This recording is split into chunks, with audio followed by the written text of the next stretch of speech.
Hey, how's it going, everyone?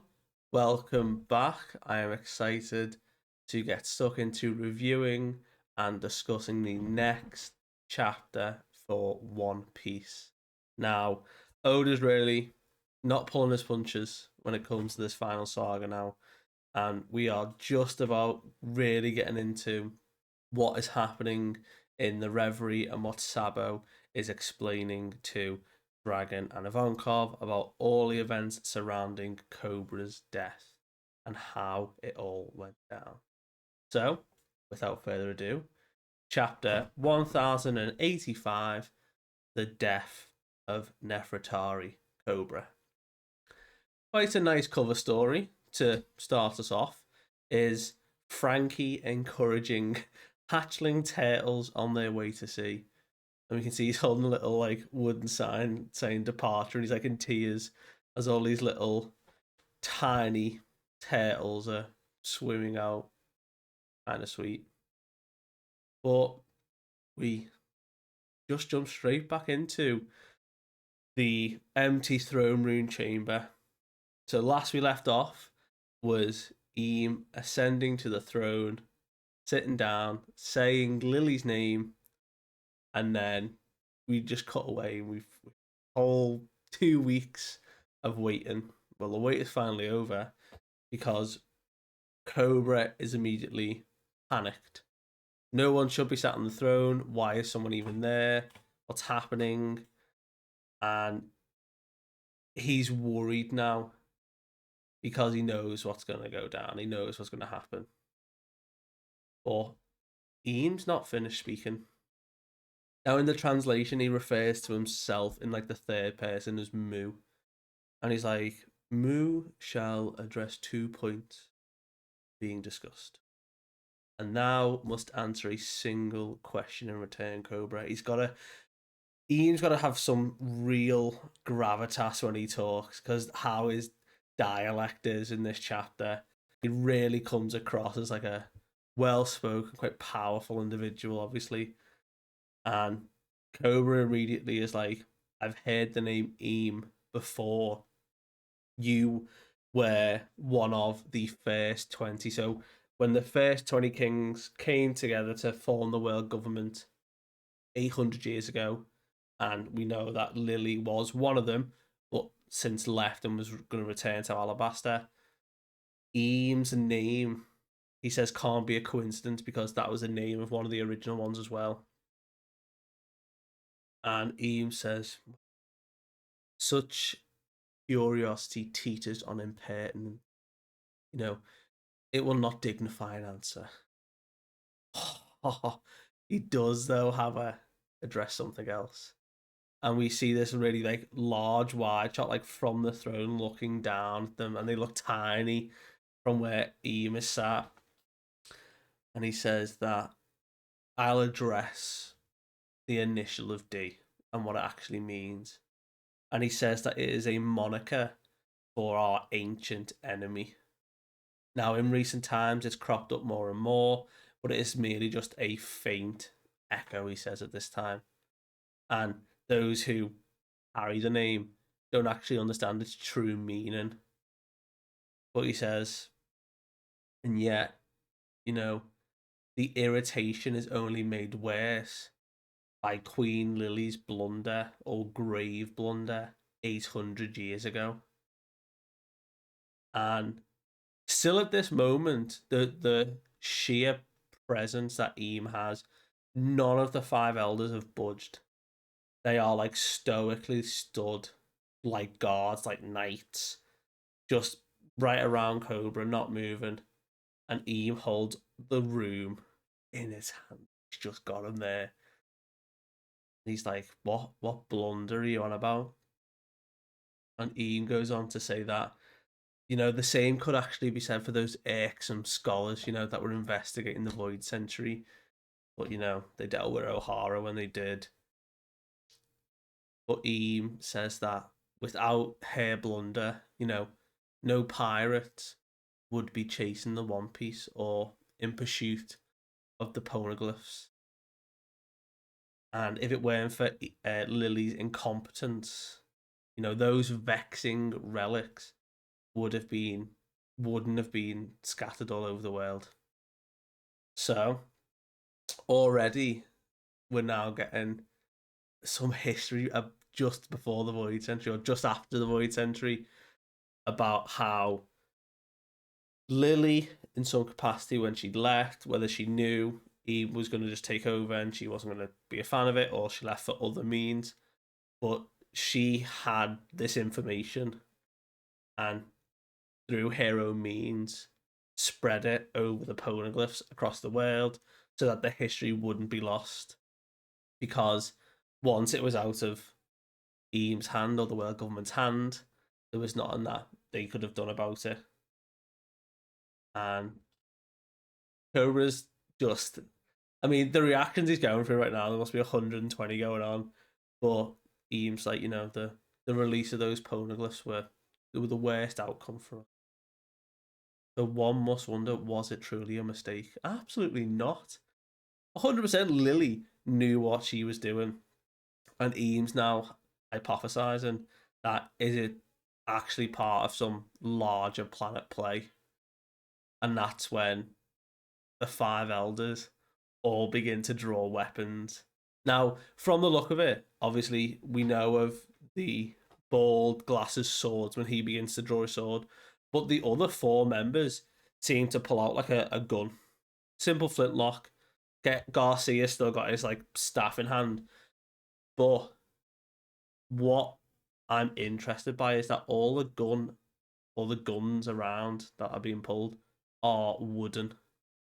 So not metallic guns like other sharpshooters have. These are wooden flintlocks. They don't seem to be like big weapons. So whether these are carved from Adam could be a thing to make them as seriously strong. Maybe it's got something to do with being in the presence of Eam. Has to be like natural materials, so like wood. But they stand there, and Eam says, the truth undoubtedly lies within Lili's letter. So just pray tell, why? What was the choice? Was it deliberate? What was it that Queen Lili of House Nefertari doing? Please divulge her full name, as was written in her letter. And I think these are almost Cobra's final moments. He's come to realize, and he says, "Well, they've got me now. There's no chance I'm leaving this room alive." And he says that there's no chance I could lie here. There's no chance I could fib that would satisfy you enough, And big mustache man, big five elder says, your fate was decided the moment you saw the great Eam. And it's like, it's the world's greatest taboo, he says, this secret. So of course it's not surprising that he wasn't going to be able to get out. But from around the corner, standing by a pillar, it's our man Sabo.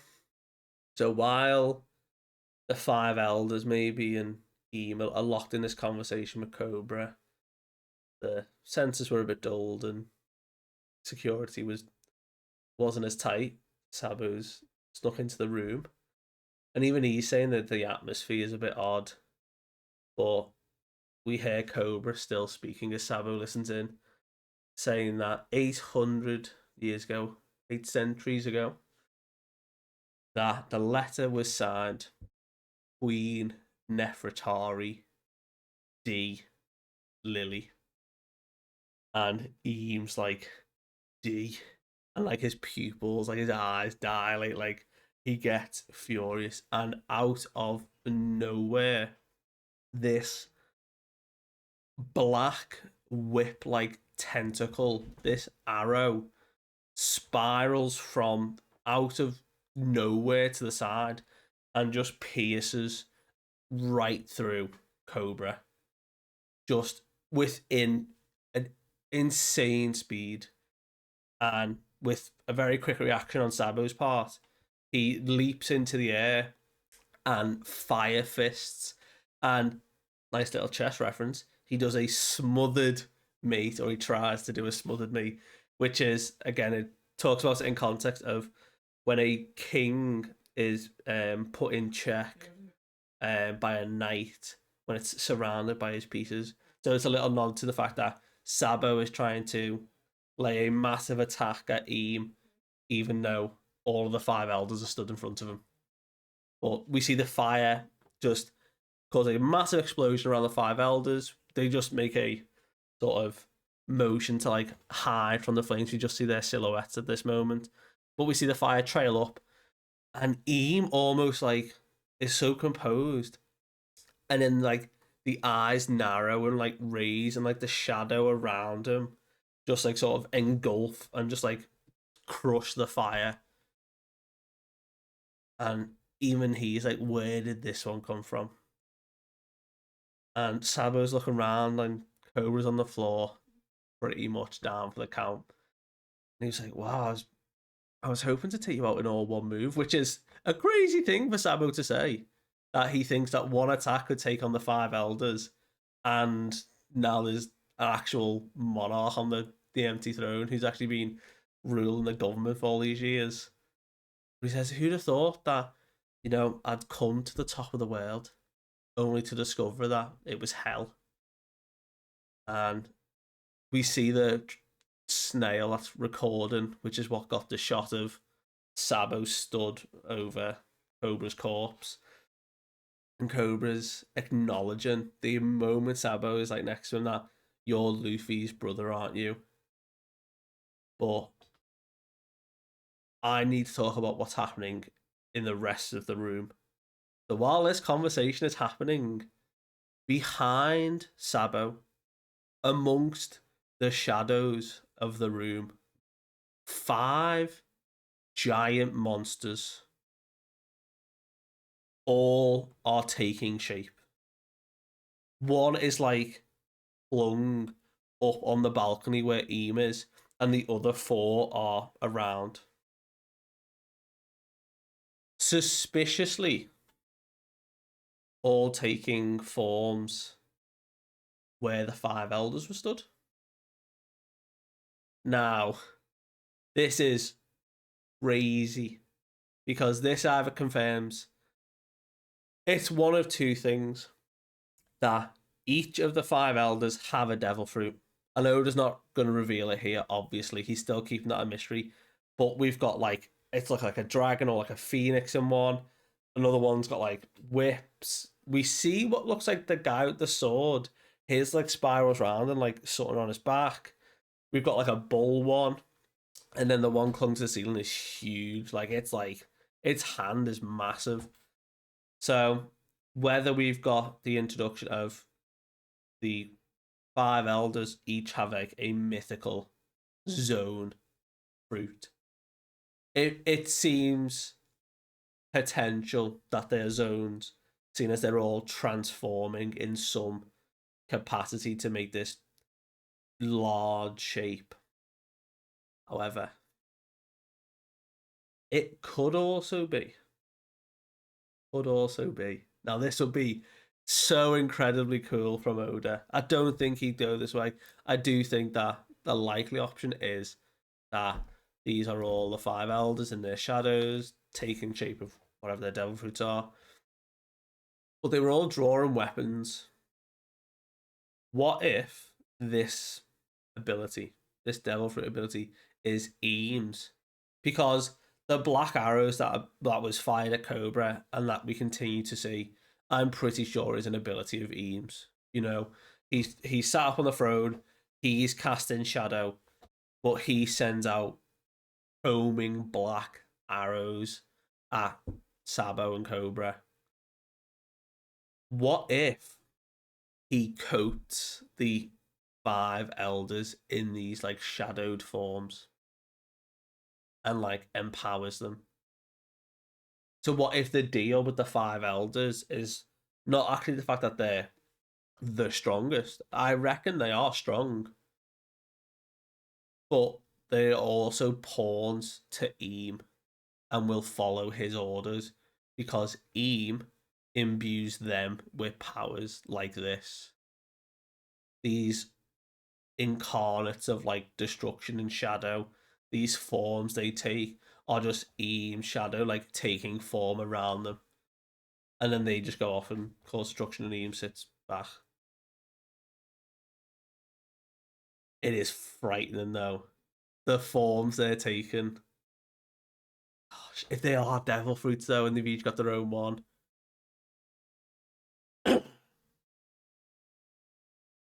It could be argued that one or two of them won't be zones. Three definitely look animal like. The other two take different forms. But they're all giant, like chasing down Sabo and Cobra. Well, to come back to the room, Cobra is now saying, like, right, you're with the revolutionaries, you stepped in and saved me. Why did you do that? And he says, our cause is more concerned with the monsters that are sitting above this king and queen now, And he's like, how do you know, Luffy? And he says, well, there was a time long ago where like he stepped in to save me. And Sam was like, yeah, that sounds like him, all right. And Sabo throws Cobra over his shoulder and begins to run. And even he's like, at this point, look, man, I'm dead weight. Like, you're better off with your chance to escape now. Just go. He's like, that's not going to happen. Come on. And he said, look, no, there's something you've got to understand. And there's something I've realised. If you die here as well, we'll be in trouble. I need you to deliver a message to Luffy and to Vivi. And he's like, all right then, what do you want me to tell them? So this is Sabo being a lot more mature than other sort of characters and realize, this is more important. Whatever one of us needs to get out. And he confirms again, he says, tell them that we share the moniker of D. And this is when Sabo starts getting a flashback, just a brief one, to his time with Luffy and Ace. And Cobra said, this is the path that Alabasta must follow. And Sabo flashes back to saying, how come you've both got D in your name? Is that just some coincidence? And they're just eating down on like meat, as they did. And he was like, who cares? I guess it's just a name is a name, isn't it? Like, who really cares? Do you want D in your name, Sabo? And likely it's Ace saying, why don't we call you Sad Bo to put the D? And he's like, why do you have to put the D there? But the flashback is cut short from another shadowy tendrilled arrow, this whip, zooming in and piercing through both of them. Sabo takes a big hit here, and we can just see another shadow sort of growing in the background. Cobra Sabo gets split, and this is so good from Oda. Cobra is beginning to say about the poneglyphs, and he's sort of like in a final stance against these growing shadows, just saying something, and then the beast, whatever he's facing down, like lets out this roar, this massive scream, and it covers up part of his dialect, which I think is sick. But the other part, it says something along the lines of, I reckon, like, it must be protected, and he says to fly the flag that heralds the world's eventual dawn. Nefertari D. Lili. So it was Lily's final quote. The poneglyphs must be protected, I think. Fly the flag that heralds the world's eventual dawn. I'm counting on you, Sabo. He reads out Lily's final line, which is what he's come to protect. And then Cobra is dead. Falls to the floor. Sabo escapes. And then there's a noise from the wall at the back of the room. And the shadows are like, someone's there. Who's there? And we zoom into like a bullet like pinhole in the wall and an eye just like staring up at it. And a figure scrambles back, and wouldn't you know it, our man Wapol has witnessed everything. he realized he witnessed Cobra's death. He was like, I can't believe Cobra's gone in there. He was senile. He got himself killed. I never liked him, but how can I celebrate after witnessing something so terrifying? And he says, I've just stumbled upon the biggest skeleton, the biggest problem. This is the biggest thing the government have always tried to hide. And he doesn't even know what to do. He's like, this is going to end him. And he is terrified. So we come to the other side of Marie Joie, where the reverie is taking place still. And all the kings and queens are back. And they're like, well, King Cobra and King Wapol aren't present. And a member says, we just received word that they won't be attending, so we can proceed without them. And they said, oh, well, perhaps Cobra's impassioned speech has drained him. He got the dissolution of the warlords. Let us move to the remaining matters. The concern of the coalition of the 4 northern nations call for independence. So the reverie continues on with northern nations want to call for independence. Ooh. But we don't see the rest of it. We come to Shirahoshi and her brothers finally getting to escape. They go into the red port. They're like, look, let's just get out of here. And Shirahoshi's upset because she wanted to have seen Vivi one last time, wondering where she's gone. And we see that Vivi is tied to a chair. She is completely captured by someone. She's like, what's the big idea? You better untie me. Like, whose orders are you following here? I'm going to tell the world about this. And we get title cards for them, only for 2 of them, which is surprising. But Jabra and Khalifa confirmed are in CP0. They are the ones captive, and we can see the other CP9. Well, they're also CP0 now. Old CP9 agents behind them, just sitting at a table. And Jabra's like, whoa, slow your roll. Gotta play your card close to your chest there. Can't be so feisty and so free spirited. And even Khalifa very composed, your disappearance is once it's made known, you're gonna live the rest of your life as a pet. No one's here to harm, but no one's gonna help. And immediately Vivi's like, alright, well, is Shirahoshi okay? And the CP0 agents explain that, there was a serious running again. Those celestial dragons tried to capture again. Trouble broke out, but she apparently came out unscathed. And it said that the punks who ended it, they were friends. And it was Sai and Leo, and they are declaring that they are members of the Straw Hat Fleet, which I think is so cool. That they just, as he says, boldly proclaim their victory. So they saved and they said, you know what? We are members of the Straw Hat Fleet. The challenge has been set, of who they're in support of. And they say that, meanwhile, back where the fight was happening with the revolutionaries, with Fujitora and Ryokiji, him not being able to actually use his full strength meant that the slaves are being freed, and Ryukiji's pissed.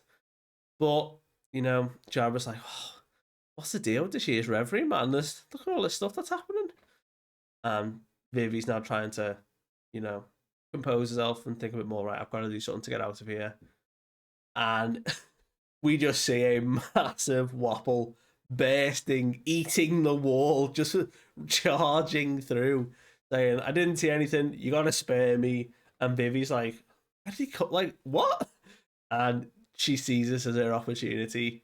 So as he keeps barreling forward, using his devil fruit to munch through the walls, just consuming it, all the agents are like, well, that was pretty weird, wasn't it? Was that Wapol? What's he doing? And oh, anyway, turn around.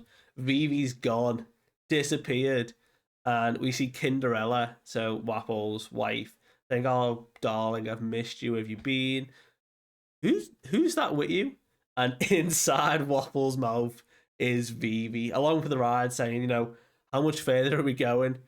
And Wapol's like, as far as I need to go. We are running to the end of the world if we have to. And she's like, okay, sounds good to me. And Cinderella's just in shock. But it ends there with them escaping. We don't have a break next week, but man, was that a crazy chapter.